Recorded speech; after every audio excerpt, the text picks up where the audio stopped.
ko na the opportunity para magpasalamat sa lahat ng tumutulong sa amin para mapalaki si Corinne at si Peyong. Hi, Corinne. Lagi ka na lang nagpapapuyat kay Mami. Nakakatulog kapag kinakatahan kita na have you ever seen the rain? Yung lagi kong advice sa kanila, lagi mag-iingat lang. Ito yung kamukha ko eh. Salamat po sa lahat ng umaten.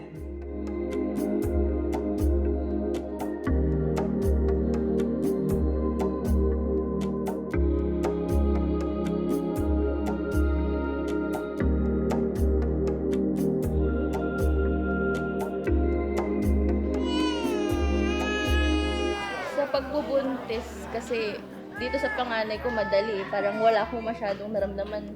Pero kay Corinne talaga pa, suka ako ng suka, doon ko naramdaman talaga na buntis ako.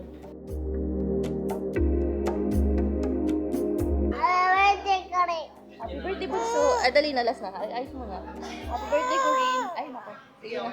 Doon ka na. Doon ka na. No screen time.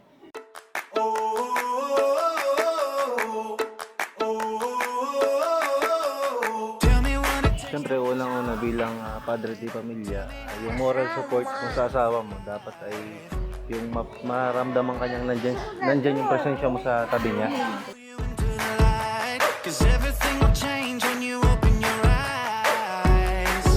Siyempre, bilang pangalawang anak, masaya ako kasi nagkaroon kami ng pangalawang anak at babae pa, bali lalaki at babae na anak namin.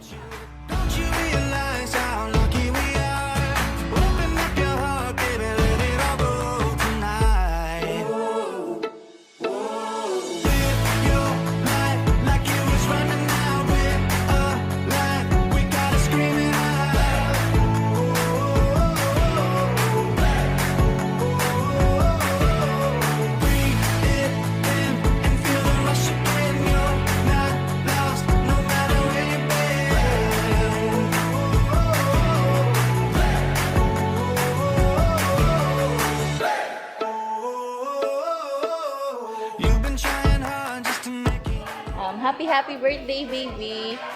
Sana lumaki kang mabait at alam ko makulit na talaga siya eh. Kaya sana magpatuloy lang yung pagiging masiyahin niya. At sana ilayo siya sa kahit anong sakit.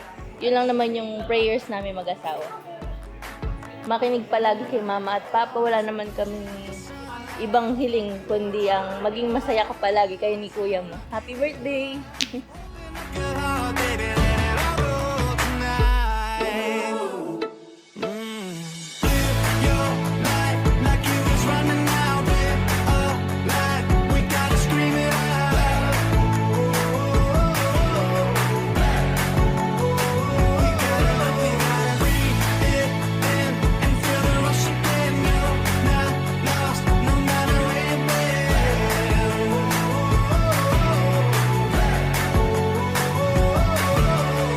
Siguro kung mapapanood mo to ilang years from now, matalino ka na. So sana makita mo na from the very beginning na karoon ka ng unang taon sa iyong edad, ay nandito ang mama at papa mo na nakasuporta sa iyo. Happy birthday!